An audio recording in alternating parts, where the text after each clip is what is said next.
ยิ่งได้ก้อนหนึ่งถุงยาก็เป็นโพไทยเฮ็ดให้ยึดเอาไว้ป้าวัดไว้เมื่อวันที่6เดือนธันวาคมที่7ปี2026ในมีข่าวง่าออกมาว่ามีนางยิ่งใต้ก้อนหนึ่งและย้อนตั้งจอยเถียมไว้หลังเซถุงยาก็เป็นโพไทยเฮ็ดดีมานางหึงเป็นปียึดไว้วัดไว้ปรับคำเมืองพาสปอร์ตและโฟนมือถืออ่ำปันให้มานางติดต่อกับสืบย้อนตั้งจอยเถียมตีไผถึงที่มานางไหนก็เข้าใจปลายออกมาเขาย้ำสืบมาที่ห้องปลิงบ้างขุนโน่นค่ะก็อยู่ดีกุ้งสอปอกองเรือนรกอ่อนเอามานางอายุ22ปีเข้ากว่าตึงลาตีภูมิปนพรเขาปยกกับสารตั้งเจ้านาตีพ่อมอเข้าจอยเถียมปันอันเป็นกุ้งสอปอลาดว่านางก็อันตกเป็นเหยื่อในเป็นก้นใต้ออกมานางมาย้อนตั้งจอยเถียมดีค่ะเมื่อแต่มันมานางในมาเหตุการณ์จวมก็เป็นโพไทยในฐานะดีเป็นนายจางลูกจางให้ไหนออกข้าวย่ำสึกมากเขาในก็เลยอบโอ้กันเฮเป็นโพเป็นเมฆกันก้วยกาวาอ่ำไรลงเซียนสายหมายจดทะเบียนสงโลดกันเมื่อพ้องดีอยู่จ้อมกันนั่นก็เป็นโพ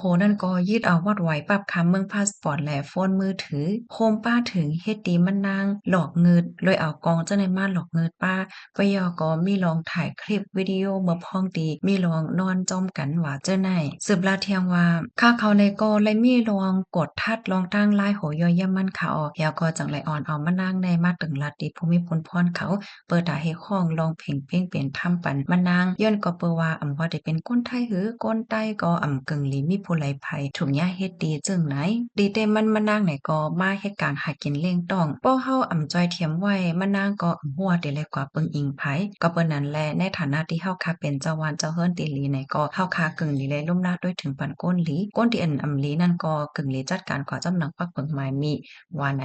นางยิ่งใต้ก็ในลาดว่ามานางไหนก็เป็นโผมานางอันจื้อห้องว่านายนัดในฮักกันมาเลยหมก1ปีเมื่อแต่มันแน่ที่ก็ลีอยู่กูลองมีลองพิดโมเฮ็ดหาอีหังกันก้อยกาว่า2-3เลินมาในนายนัดไหนก็แต่มีลองเฮ็ดดีมานางในตื้นน่ะมาติ๊กๆมานางก็รู้สึกว่าโกนะก้อยกาว่าฮัดย้อนทางจอยเทียมตีไผฝ่ายหนึ่งไหนมั่นใจไหนก็ซ้ำยืดโฟนและปรับคำเมืองพาสปอร์ตไว้ป้างมือวันที่2เดือนธันวาคมที่ป่นมานั่นมานางแลก็เป็นโพเนี่ยก็เลยมีลองพิดโมกันเนอกาออนตั้งตีเตเป็นแน่เขาเนี่ยก็เลยกว่ากินข้าวจ้อมกันเนาะเพราะว่าปอมาตีโลดในอันเป็นนายนัดนั่นก็เก่าในมันนางว่าก็ด้วยผู้ใจต่างก็ว่ากำนันไหนมันใจไหนก็มักยอบตีโหเอาโฟนมือถือได้พัดใส่โหมานั่งเผื่อว่าก็ได้นาหอตอเฮิรนส่งข้อความมาตรงถามเลยตั้งไม้ใจไหนนายนัดนั่นก็ได้ให้มานั่งแน่หลาก็ได้นาหอตอเฮิรนกว่านั้นน่ะเนาะว่าอย่าไปสืบมาใครอบจ้อมไผว่าสังว่าเจ้านายนะกำนันก็ยึดโฟนมือถือมานั่งและปรับค่าเมืองพาสปอร์ตมานั่งไว้ ปันให้มานั่งติดต่อย้อนต้านจอยเถียมตีไผนายนัดแน่มันเป็นก้นตีเขียนเฮี้ยงน่ะเฮี้ยงตีเฮี้ยงว่ามานั่งลาเทียงว่าใครตุกย้อนให้ไลลองเพ่งเป้งเป็นธรรมย้อนว่ามานั่งไหนก็มีก้นในนาหอตอเฮิรนอยู่ตีในย้อนว่ามานั่งไหนก็เป็นก้นไต